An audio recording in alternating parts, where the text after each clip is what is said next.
Welcome to the Kolbecast, episode 243. Thank you for joining us. Have you ever been confused by what is meant by liberal arts, liberal education, or classical education? Today, Bonnie and I delve into what these terms mean and how our understanding of what classical education is can help us to make decisions regarding our children's education. We hope that you'll enjoy the show.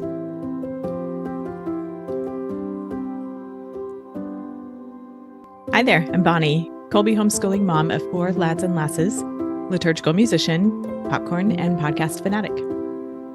And this is Stephen, homeschooling father of 5 and chief homeschooling officer for Kolbe Academy.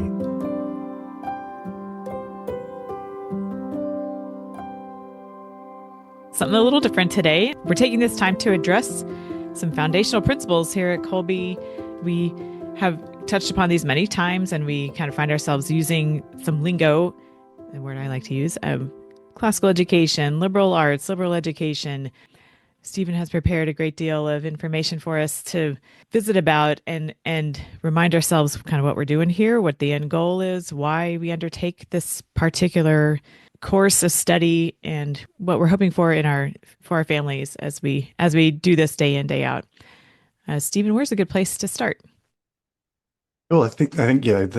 That's a good setup, Bonnie, because for a couple of years now at Kolbe, we've been kind of internally discussing some of the principles that Kolbe was founded upon, being Ignatian, which that kind of opened up a huge can of worms at Kolbe, just to exactly what does that mean, and but classical as well. So those are 2 words that will appear over and over again on our website or in our correspondence or whatever. So it was kind of getting to having those discussions about what does that mean and how do we implement it at Kolbe has been happening. So throughout the last probably year and a half, 2 years almost now, with those discussions, we've had some internal conversations. We've done some presentations for teachers and for our advisors and things, and thought it's probably about time for us to have a little webinar coming up here soon to just open that up to our families as well, and to get, both for informational purposes, but also to get feedback and questions. And so we can better clarify a lot of what we do and make sure we're on the right track, so that's the hope, at least, I think. It's good timing, I think. Good timing. And I think it'll pair nicely with the webinar that you're preparing. That way folks listen to this, they can kind of reflect on it, come up with some questions that they could then present. So hope this is going to serve a number of purposes today. So yeah. Looking through all of my notes and the research I've been doing, it's like, okay, this is a long, slow process. So I kind of was like, well, how do I just say what's classical education what's the definition right away? And so what I have is very much a working definition here. So it may change, and because I'm sure I've missed something. But I was thinking, my definition, I think so far, is an education that is ordered toward the perfection of man by giving us the knowledge and tools to come to knowledge and utilizing the great works that have formed Western civilization. So that's my working definition as of this morning. It may change as we go along here, but okay. Do you want to say a bit about your own background in classical education? You mentioned it throughout our conversations, but for the folks who have pressed play on this episode, this is their first Kolbecast episode. Welcome, by the way. Glad you're here. Give us a bit of a background that sets you up for this. That's a perfect question to start this, because I think that all of education, and especially classical education, starts with discipleship. So you can't just, Descartes tried to do this, but you can't just start from nothing and build your formation, your education up. You have to trust somebody fundamentally. And so I consider myself to be a disciple of my father-in-law, Marcus Berquist, who was one of the founders of Thomas Aquinas College. And he would have said he was a disciple of Charles de Connick, his instructor, and some other great teachers that he had, who ultimately was a disciple of St. Thomas Aquinas and Aristotle. So he would have gone back and kind of said, this is the tradition I'm following. The summary of the story is through Thomas Aquinas College and Marcus Berquist, which is where I learned a lot about classical education and the other founders of Thomas Aquinas College as well.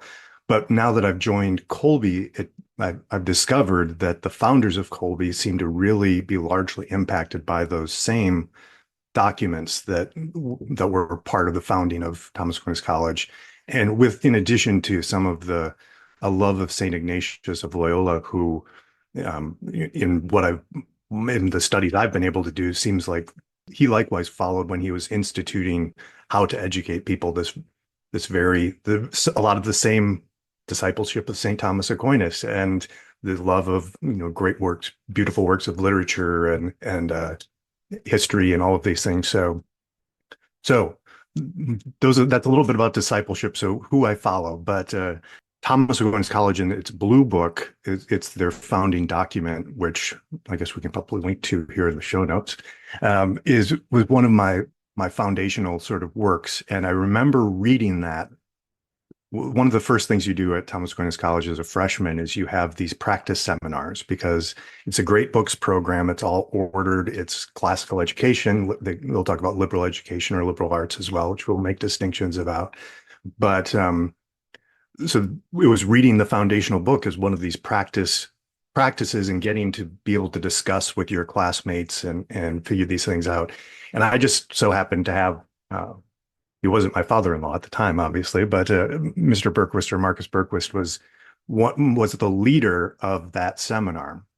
And as we were reading through it, I remember specifically, I think I actually said it in the class, at which I said, "You wrote this. I mean, why don't you just tell us what this means, what we're supposed to get out of it?" And of course, that's exactly what you don't do in a classical education is tell somebody what they ought to think about the thing. So it's like, oh, I clearly didn't get it when my first shot at it. Um, but that was the start of it though. And I think, yeah, in my opinion, TAC is because they lay out their entire program. There are no electives. You're just going, everything is ordered, and you're using these great books, these great works, and you're going through what we will talk about, all these different areas that you need to study in the proper order. To me, it's just, if you want to know what classical education looks like, you kind of look to their program. You can say you can make adjustments or whatever, but and it's a college program. It's not a K through 12 program. So obviously it's going to look different than what we're doing here at Kolbe Academy and such. But that's my background. And then since I've been in the homeschooling, classical homeschooling thing, it's been looking at that over the last nearly 20 years or so, I guess, almost 20 years now, looking at what that looks like building up to the sort of education you might get at Thomas Aquinas College, and also looking at what that looks like if you don't go to Thomas Aquinas College, which not only a couple hundred students every year are going to start out as freshmen at Thomas Aquinas College. So what that looks like in other areas and how you can continue that even if you don't go to a specific great books liberal arts program like Thomas Aquinas College. But I think I've said Thomas Aquinas College like 100 times already, and I'm not getting paid by each time I use it or anything. I'm not getting paid at all by them, but I certainly love their program. Both two of my children are there already, so I certainly love what they're doing. I love that story of you. The first week of class, you unwittingly were the kind of like, all right, here's how this works. Yeah. Like, You don't understand yet. We will show you what it is yeah. that we're doing here. But yeah, and I didn't even know it at the time, which was the Yeah. funniest thing when I look back at it. Like, ugh, They couldn't have set that up any better if they tried. yeah, right, Yeah. right. Okay, so discipleship. It's an interesting starting point, really. Yeah, we were just talking about last night with my children who are much more in the thick of especially my daughter who's a senior right now at TAC is much more in the thick of philosophy and such. So she was talking about her thesis and bringing up these points, which are like, oh boy, I haven't even thought about these things for 20 years now. My brain's starting to hurt, but she was mentioning some things. And I was immediately starting to kind of say, well, I don't know if that could be true because there's this problem. But then she was talking about who had written it. And then I was like, oh, okay. I need to, I mean, I should approach everybody like this, but it's like, I need to really give them the full benefit of Like I need to try to understand what they're saying first before I start picking it apart. And I think that's a big part of discipleship is not that it's not that you want somebody to tell you everything, but you want somebody to guide you and order things for you. So you kind of have this innate trust, but a proper sort of master in discipleship doesn't want you to kind of to just listen to everything they say and imitate everything they do. They want to bring you to where they're at. And if you are capable of going beyond, so again, my father-in-law has a number of really great talks and things that I've been able to go back and reread recently. But he'll point out like Aristotle is clearly we hold up as the being a disciple of Aristotle because he's kind of the peak of philosophy. In St. Thomas Aquinas calls him the philosopher.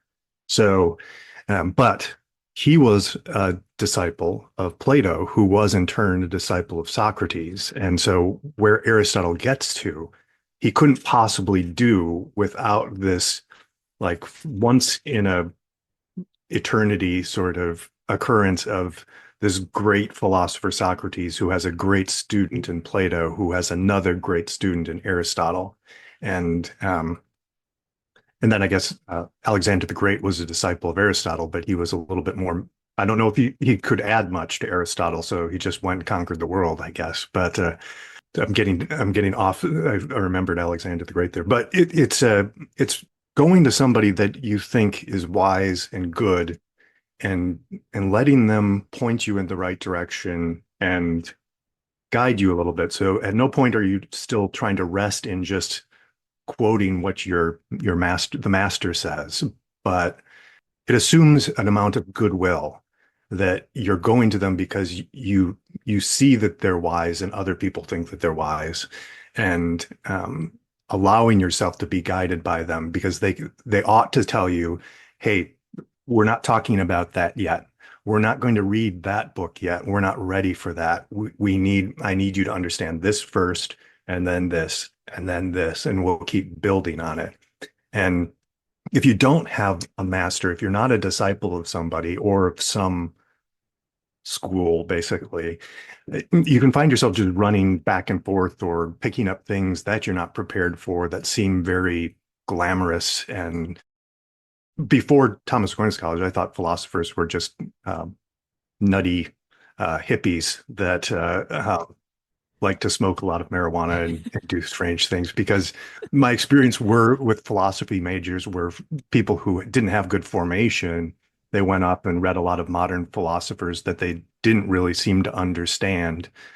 I mean, and some of the modern philosophers seem to write in a way that purposefully causes you to not be able to understand what they're saying. I don't know exactly why Kant comes to mind, where it's like, could you have said that in any more complicated way to but yeah, so that's, I think the discipleship is everybody who really learns is a disciple of somebody, except maybe like Descartes, who just goes off and tries to start from zero, like you're doing geometry or something.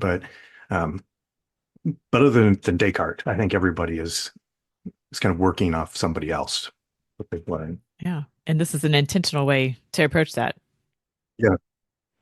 How does one determine the trustworthiness of a particular teacher? And because part of what we're trying to cultivate is that ability to take in all sorts of stuff and really think through it. I mean, to use the buzzword, think critically about it, but that I shy away from that because it's kind of used so widely and haphazardly, I think. But that whole idea of how do we know that these teachers are trustworthy?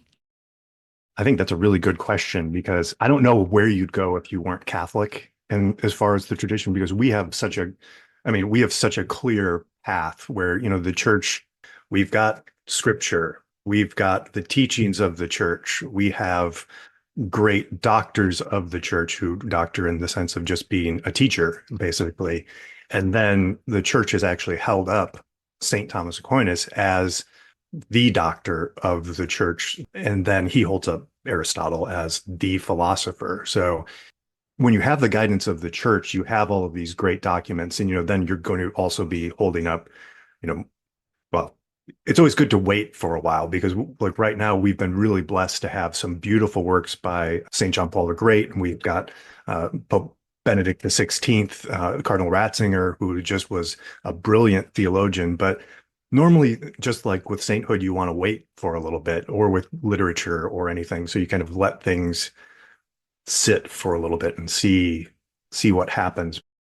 So the church gives us this guidance of who would make a great disciple. And I think it also gives you the great, because we've got the moral teachings and we understand where we're striving for as far as what does it look like to be a good man, and even if it's not clear completely.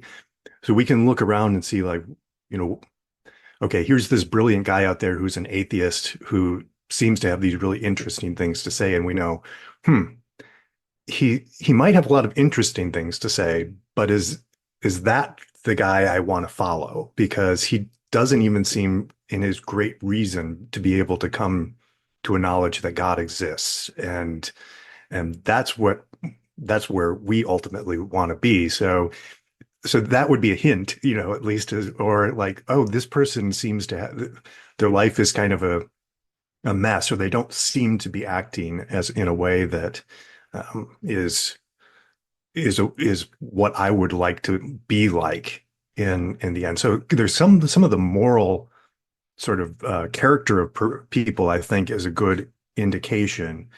Um, and sometimes you get really good people, but I would say if you're looking at other disciples of this person, if they're very charismatic or influential, you can look at um, the other disciples of this person, and if you see them basically imitating in a way. So I've seen this a couple of times where, like, one of the master wears a bow tie, and so all of a sudden you see all of the little disciples start to wear bow ties because they want to, they see a great thing in this teacher, and the first way they want to do that is by imitating both, the words, the way the person speaks, the way the person dresses, the things the person does, because they're trying to be like the person.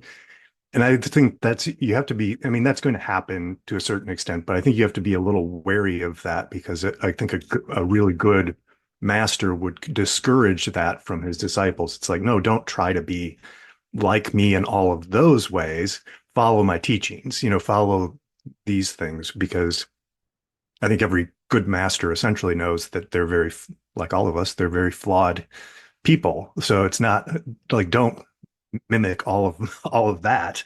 Just mimic or learn from me and be guided by me, but towards the truth. So I would say look for somebody who's Thomistic, and well, hopefully part of where we'll get by the end of this too is some other things to look for, as far as whether they seem to have the proper ordering of things down, or whether they're attractive because they make you feel like you're really smart, sort of things. Okay. But So kind of like what good has come with it? It's like what fruit has this borne? yeah, so I think going along with that is this idea of, I was thinking of trying to give something that was a little bit more exciting, because my low, quiet voice might lull people to sleep if they're listening to this. But I always remember there was like when people are marching, there's that I don't know, but I've been told, and then they something that rhymes with Oh yeah. told, and you hear all the people, kind of yelling it out as they're marching along. But there's a very true sort of principle in the I don't know, but I've been told. And that's important for classical education as far as knowledge and opinion. Okay. So classical education is, knowledge is when you know something, you know it, that it is, or from its causes, whereas opinion is, um, you somebody has told you that it is and you believe them. And my example that I always like to use for this is the Pythagorean theorem in mathematics, because for most people we understand it's that a squared plus b squared, a squared is a squared plus b squared is equal to c squared, or the squares in a right triangle, the squares on the two sides are equal to the square on the hypotenuse. And most of us know that. I mean, if somebody were to say, is this true? A squared plus B squared is equal to C squared. We say, yes, we know that's true. We learned that in math class. And for most of us, though, that is we don't actually have knowledge of that. We just have somebody has told us that this is true, but we don't know why it's true. It seems to work out, but I don't think most of us could probably prove that. But like in Euclid's geometry, though, that's Prop 47 in book one, and you're going from simple things like a point is that which has no part and a line is breadthless length, all the way to prove that this is the case. So when you've gone through that and you know it from the causes, then you have knowledge that a squared plus b squared is equal to c squared, although you might not actually put it in those terms because that's more of a more modern sort of a way of doing it. These are two different things. So knowledge versus opinion. And in classical education, we're always aiming for knowledge rather than opinion. Now, there's no way you can go through life and have knowledge about everything. And, mathematical knowledge, which I just talked about, is very different than most of the other knowledge that we're going to gain. It's the only one we kind of start out with principles and build up, kind of like how we would think God knows things from its principles rather than we know it from the effects, and we have to kind of work backwards to kind of come to the first principles. But that's one of the first distinctions that I make, and then probably we'd want to look at. So you're looking at how do I get knowledge versus just believing somebody else. And then there's different types of knowledge too. Like I had to go back and reread some Aristotle here, looking at like quia knowledge, knowledge that something is, and knowledge that from its causes. So I can actually reason, I can understand why it is. So one is kind of that it is, the other why it is.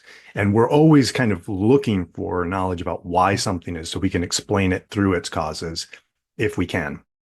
When I do the seminar, I'll spend a little bit more time on different types of knowledge that kind of were clarified to me by Cardinal Ratzinger in one of his works. But he talks about truth is in a couple of different things through the times of Christianity. And Jordan, we talked about this with Jordan here on the podcast, but with the ancients like St. Thomas, you're basically looking at truth is being, what is. But then you think about like the more historical side of things, and you think, well, we're trying to say what happened back there, but you can't really kind of know. It's a different sort of knowledge to know, like this person lived in this time and did these things, and so that's kind of a truth is what happened. Basically, is that sort of thing. And that's like you see it in biblical studies too, going back and trying to look at now could St. Paul really have written this work because he uses these words and we don't think he could have. So there's all this big movement for that. And then there's also modern science is different as well. It's more like I mean, it kind of, this will be a different talk at some point, but it's more like it kind of comes out of old astronomy is kind of the roots of modern physics and modern science, but it's very different. And I think Pope Benedict would have said that truth is what should happen. So you kind of build a model that helps, and today it's all based on mathematics for the most part. But so it's Cartesian in some ways and based on different things, but it's building a model to both explain what is and predict what's going to happen. And it doesn't seem to, so I guess they'd call that natural science would be the term that a lot of people would do that, whereas focusing on what truth is being would be natural philosophy. And so those are two different views of something, but it's a different sort of knowledge that you get. And today's not the right day to kind of get into all of those, but there's a bit of a difference. But Okay. So we're aiming towards knowledge. That's what we ultimately want people to come to be able to reason and come to the truth.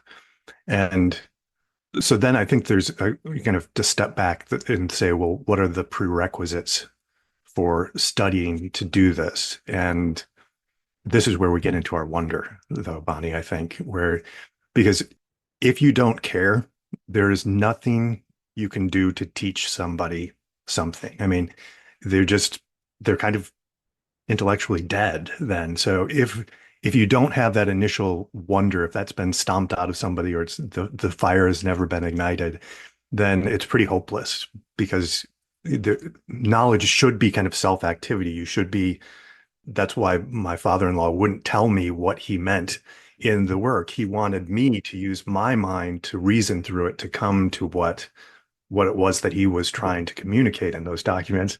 So if you don't have the wonder, and so with some of the other great podcasts we've done, they talk about kind of building that up, whether it's, we've had so many good people talking about whether it's beauty, being inspired by something that we see, kind of all those transcendentals, truth, goodness, and beauty, um, seeing those things and just being like, wow, that's incredible. Or as a child, like, how does that work? What is it? This bug has all of these, just seeing all of those things and getting, your mind. So all of those things have to be in place for somebody to really do this. Otherwise, I mean, you can just repeat something over and over again and you can get somebody to memorize it and they can't help but get it stuck in their brain or whatever, but they're not really thinking then, they're just recalling. It's just basically kind of a memory sort of thing. And then we talked about virtue and just how important that is. And that's from a philosophical standpoint. If your passions are kind of dragging you all over the place, it's really hard for you to focus on things and use your mind to come to the truth. And especially when you're talking about morality or things, if you don't have the virtue or at least aren't somewhat focused on being good, it's easy to come up with an argument that supports whatever action you want to justify too. So I think those are some prerequisites that you have to be working on virtue and you have to have a bit of wonder. Well, that brings to mind the word integration, which comes up time and again in our conversations, how the curriculum is integrated, but that this is like on a higher, this is next level Next integration that level. we're Yeah. working. Yeah. So right. So we've got Dr. Abella with the virtues and Pat Millay was talking about the integration. Mhm. And I mean, it seems like more people are coming to that sort of knowledge, but I think that idea of integration, which, especially when we're online, if you're an online school or whatever, you're limited in what you can do. But from a parent's perspective or from anybody's perspective, you have to realize that we are body and soul.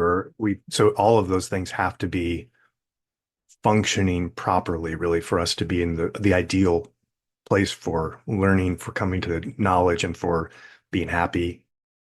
This is probably a good time to ask then, why is integration important? There's a recognition that we of our natures that we're trying to get to. So we're not angels. We're not just like well, angels don't have to reason through the way we do, obviously, but we're not just intellectual beings that, we are in a body, and all of those things need to be recognized and worked on in order for this to really work well. So like if you're doing this at home, that's why we keep all of the people say, make sure your children are getting activities, and make sure you're learning how to interact with other people of all different ages in healthy ways, and make sure that you're not, in front of your screen all the time or, constantly being distracted, that you have time to think and pray and talk, and all of these things just kind of work together, because otherwise you're just, yeah, I think that's at the heart of, again, classical education is it's the education for, or liberal education, the education for the free man, but as he is, because ultimately this, even with my definition, if I would have added the Catholic spin to it, the idea is that we go back to the Baltimore Catechism of we need to know, love, and serve God. Well, in order to love God and serve him better, we need to know him. We need to know who he is. And so a lot of this will be like just intellectual stuff, but it always should be ordered to that. So it shouldn't ever stop with just, I can give you the explanation for the 5 proofs of the existence of God. And so like, that's great, but that's not the end. The end is getting over here to love and serve. And if you're broken kind of as a person and you're not integrated, or as they say there, then that end part becomes really hard. Even if you get the knowledge, the knowing and serving, or loving and serving becomes nearly impossible. Yeah. We can see that in so many contexts also, the disconnect between the knowledge and the living out or whatever. Yeah. Yeah. Okay, so this is probably a good point in our conversation to kind of make some distinctions. these terms get used a lot in almost interchangeably. Are they interchangeable? Are they synonyms? Let's talk about some distinctions among the common parlance of our conversations around here. Yeah, that's thank you, Bonnie. There's three particular terms that I hear just kind of used oftentimes interchangeably, and those are liberal arts, liberal education, and classical education. And there's probably room for a lot of disagreement here or a lot of discussion, but at least the first one is fairly clear. We have liberal arts colleges, but liberal arts technically that part, if we're being more specific, should just be referring to the trivium and the quadrivium. So it's the trivium is the grammar, rhetoric, and logic tools that we need. And then the quadrivium built, well, it's arithmetic and geometry, and then the things that build on those. So music builds on arithmetic and astronomy. Astronomy in the ancient terms was a little bit different. It's different than astronomy today. It was basically measuring the stars using geometry because they were eternal bodies for the ancients. So they weren't changing. So you didn't need physics in the same way or natural philosophy for those. But anyway, we're going to use those distinctions. And these are really the tools that everybody needs for learning. So grammar, rhetoric, and logic, you need to be able to speak. You need to be able to, so which is grammar, right? And then logic is to think clearly and correctly.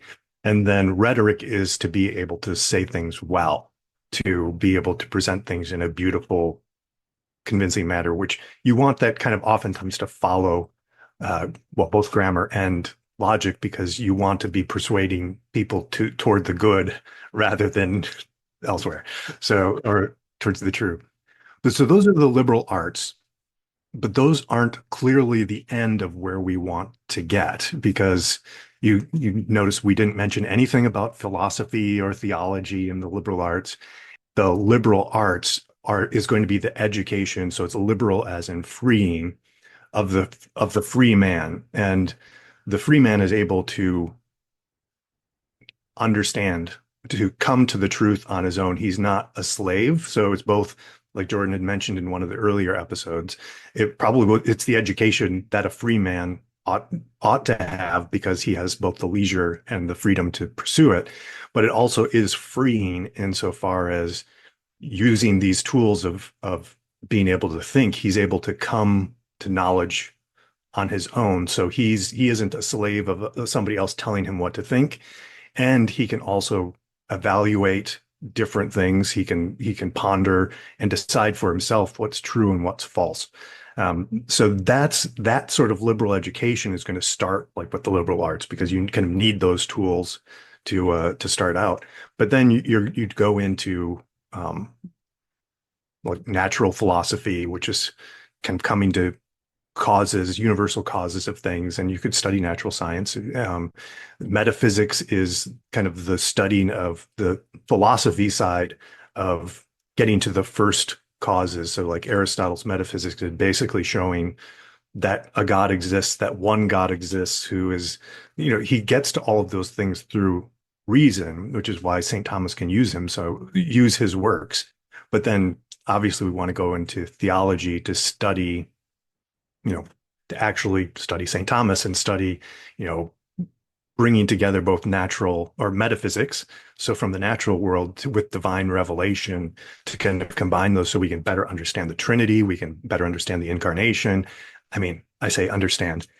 We can't ever really understand all of those mysteries, but we can make distinctions that actually help us to better understand the world too. And then I think Saint Ignatius and a lot of the saints always kind of intend us to, because the end is to love God, is to make sure we're utilizing all of that to come to know and love God. So this return to scriptures is always, to keep meditating on those is always a kind of at least in my mind, seems to be a focus of all of the saints. But I didn't mention in any of that some of the humanities, which like in Kolbe, we talk about reading all of the great works, like the Iliad and the Odyssey, and all of these ancient works of literature and history. And as we said, that's kind of a different sort of thing. But it's interesting. Before I had come to Kolbe and had read some of their founders' works and had researched St. Ignatius and his education, my father-in-law had always said that the best preparation, the best students he ever got at for teaching philosophy, basically, were students who had a background in really good history and literature. And both because you get these beautiful stories sometimes that you're moved by, or you see, if it's good literature, you see somebody do something evil or bad and you see the fruits of that. So you see natural consequences and you're also moved by the beauty of the language or the things. And history, likewise, you see the long-term effects of good acts and bad acts and what happens.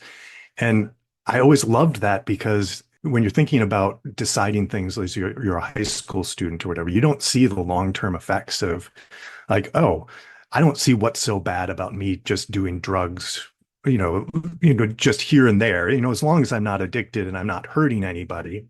Well, when you have 40, 50, 60 years of viewpoints of that, or you're seeing people do this behavior, this is the natural consequence. It gives you this sort of virtue, this prudence by reflecting on things that you wouldn't have. And so this is a reason why we use kind of established great works of literature, because the great works of literature reflect reality.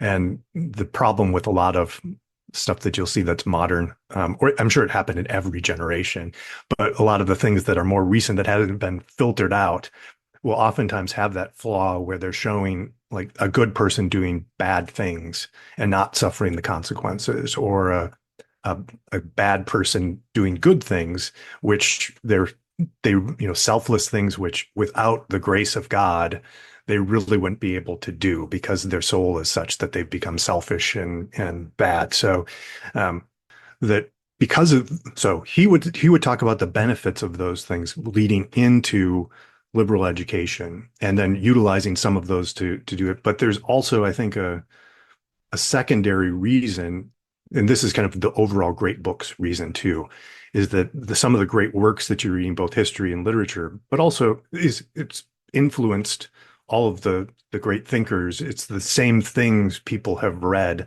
And so you're kind of getting part of the story, part of the movement that everybody, all these great thinkers have been thinking about these things that they've considered. So you get to participate in a conversation in addition to being influenced by really great works of history and literature, which again help with that sense of wonder. Um, Yeah. so that classical, I would say, normally refers to the liberal education, which is that progression of sciences, but it's specifically kind of in the great thinkers of the Western world is what it is. It incorporates that. That's part of it. And that's kind of because that's what we're influenced by here in the Western world, all of those things. So those are kind of the distinctions. So you've got the liberal arts, which are the quadrivium and the trivium and the quadrivium, liberal education, which is the bigger span of things. And then you've got the classical education, which seems to involve kind of the use of the great works throughout. That's been helpful hearing you taking us through the components of what, when we use just a sort of a very quick reference to this is a classical program or whatever, that is actually a very nuanced word, and it has a lot of depth to it that might get lost without these explanations. So just to throw in just an extra clarification, when sometimes people make reference to a great books program, you're talking about the great works of literature in the Western canon that has less of the does that have less of the um, trivium and quadrivium component. That's the humanities side. Is that accurate? I know, I think that's a great question because yeah, oftentimes you'll see, well, they're not a liberal arts program, or they're not a classical program because they read things that aren't the great books. They read things other than those things. And I mean, I think that's where you need to look at the implementation sort of thing. So like you're saying, you need you need to develop the liberal arts really to be able to properly go on and do the special, I mean, you can be doing some of the great works of literature there as long as you have the reading capacity to do that. But then you need those things in order to do philosophy well. I mean, in the right order. So you're actually getting philosophy. And then you need that in order to do the reading of St. Thomas, using those philosophical principles. Okay. So then it's like again, gets back to the sort of disjointedness versus the integration. And that kind of leads us into implementation then, it sounds like. There's a sequence and an order, as you've referred to several times. So what talk to us about implementation then. Yeah. Yeah. So I guess, especially when we look at like Kolbe Academy, you can see that we've got a certain portion of the spectrum because we really don't get into, we don't do a whole lot of, we don't have like formalized courses for um, really going through some of even the natural philosophy. We don't jump into Aristotle's physics or the De Anima, in things where we do formal natural philosophy. And so there's a kind of a point where we stop, where we've like prepared for the next step, but then they go off to college. And I think that most people would kind of agree that there's this window that could go from like eighth through 12th grade or whatever, where your mind is really ready for some of the things, like to really start reading these great books like the Iliad and the Odyssey, and starting to kind of understand and wrestling with some of the questions.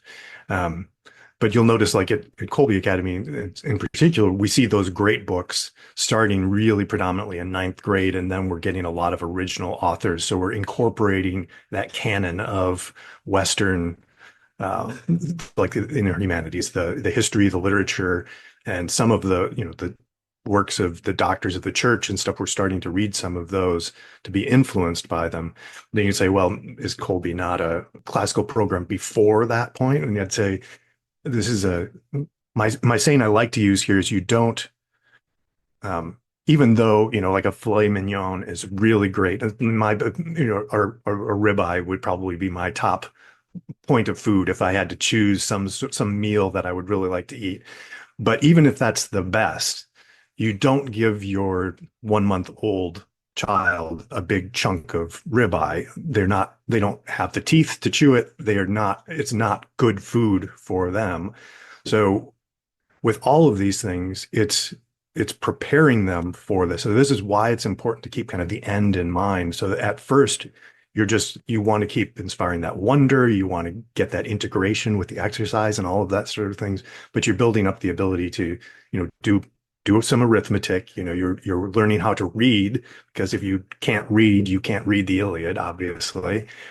And so you have this kind of early stage of building the basic tools. And that's, I think, normally like pre-K through third grade or whatever, you're kind of doing that. And these are probably off a little bit. I'll have to bring in some of our Kolbe experts to go over the specifics of the course. But so you can see getting the tools, and then you kind of have the years of wonder where you're building those tools. So like going through the middle school years, what you want people, so they might read some of the Greek myths, but like a children's version. So they get some familiarity for it and they get this excitement about it. Or you get out and get out into nature and you explore things, or you do some experiments or see some things like, how does that work? You're just marveling at it. So I think that's really kind of both honing tools and, so again, reading the good books in those middle years is really wonderful, because there's so much, whether it's The Hobbit or, some of the books that have been around for a while, they've stood the test of time. They're good stories. They just aren't we don't group them in with Shakespeare and the Iliad and the Odyssey and stuff. But that sort of stuff where it's good literature, or getting a knowledge of history and some of the figures of history and knowing how to kind of approach that a little bit is good. So there you see it's kind of just a building on tools so that we can get to this really delving into, and I love at Kolbe, its emphasis on seeing what virtue was like in the ancient world and how that changes when Christ comes in the incarnation. So we get that portion really well then at Kolbe, but then again, it's going to be this idea that I should have said this earlier, classical education isn't supposed to be Like you do your classical education for 5 years and then you're done. And then you're classically educated. It's a lifelong pursuit as we can line that up with knowing, loving, and serving God as our lifelong goal. But the tools that you develop, as long as you keep developing them, gives the learner the ability to then pursue things, to evaluate them for themselves, and to keep learning all throughout their life is the idea. We have this goal in mind and these great models. There are things like what it means to be a person or what it means to be a father that we actually know we would have we know better because we have a revelation. So like we would say, well, I know what it is to be a father, but God is the father. And it's, there's those comments like, don't call anybody else father except God above. So obviously our Lord doesn't mean that I'm not a father and St. Joseph wasn't a father and those things, but we better understand what those terms mean once we understand that they apply first to God and secondarily to us. I'm not as solid a philosopher as many out there, but I do know you get these distinctions and you have this clear roadmap of where everything ought to be heading. So you can always step back and say, is this taking me in that direction or is this taking me away? And that's really helpful. Yeah. Is there a place to say a bit about using primary sources in our studies here? In the great works of literature, as you were talking about, the historical documents, those primary sources are a prominent feature here. Do you have a bit to throw in about primary sources? Yeah, love the great books, but especially the ones we use in Kolbe, you're getting kind of the original ideas. So you're not, or the great ideas and great works that have stood the test of time. So they're great in themselves. They've influenced the great thinkers, but also you know, you're able to approach the things directly as well. So there's another, we won't have time for this today. There's another thing that we can talk about how like modern science and mathematics STEM fits into the great books because there's not a clear connection there that we can talk about that later because a lot of what we're doing is basically getting this view of what the conclusions are, but we're not getting to causes here because that would take a lot more learning. And it's kind of, there's a different thing we're doing there. But a reason why you don't use textbooks is because a textbook is generally telling you, it's somebody telling you what they think about what the other author thinks about the world. So you're now two places removed from reality instead of that first person telling you, St. Augustine talking about his conversion, the confessions about in his coming to know and love God. It's better to read his words directly and see what you think he's saying rather than to read somebody who says, this is what I think St. Augustine is saying about this reality. Um, and that goes along with that freeing aspect, because if you're always reading somebody else telling you what to think about somebody else who's reflecting on the world, then it's hard for you to ever really say, well, I know what St. Augustine was talking about there. You would be saying, I know what this textbook said St. Augustine said about this. And so I think it really helps you to address these great ideas and the ideas of virtue, and get a glimpse of what things were like in history, but also then to see those directly and to make your own determination. So as much as, in our past podcasts, I've been a huge advocate of Achilles, it's still, I would rather have somebody disagree with me and put together a really great argument about why they think Achilles isn't the great man of the Iliad and why they think Hector or whoever else is. You want to be right because you can only have the truth. You can't have knowledge if it's about something false. That's impossible. So you always want to be right. But there are things like that it's less important that you think Achilles is the great man in the Iliad than that you've read it and you've thought about what does it mean to be virtuous? What is it? Why do I say Hector is the better man? Or why do I say Achilles is the better man? Those thoughts about those things and to see and to experience this, it's like seeing famous paintings too. So you've both seen the famous painting and thought about it when you've read that, rather than reading somebody talk to you, tell you what the famous painting was about, sort of thing. But Yeah, fantastic. Looking forward to future conversations and the webinar you'll be presenting. Any final thoughts as we're wrapping up for this session? yeah, I think I'm really I'm hoping we can kind of have a series of these, because I love the big picture ideas, and making sure we all know where we're going. But I'm also hoping we can get some more webinars in place to kind of talk about different stages of this, breaking things down. Many people out there might think about Dorothy Sayers. I've discovered people have a very negative response to Dorothy Sayers because she takes the terms trivium, the grammatical stage. She'll talk about the rhetorical stage, and she'll have these different stages that match up with some of the liberal arts. So I certainly didn't mention her. She has a really great thing. So she's using some of the terms not precisely as we would in liberal arts, but it's worth reading her article to talk about the different stages of formation that people have and how they're like some of these things and some of the skills that you can use, you can develop because the student is naturally kind of working on those different skills in the different stages. Like stages of development lining up with their, okay, gotcha. Yeah. Okay. All right. So just like reading the Iliad one time, you're not going to get everything on the first pass. This is not meant to be an exhaustive conversation, of course. So there will be more to come in future episodes and in other contexts. So this is hopefully a good starting point or a good refresher, but certainly not the end all be all. So more information will be coming out about the webinar that Stephen will be presenting and future webinars down the road.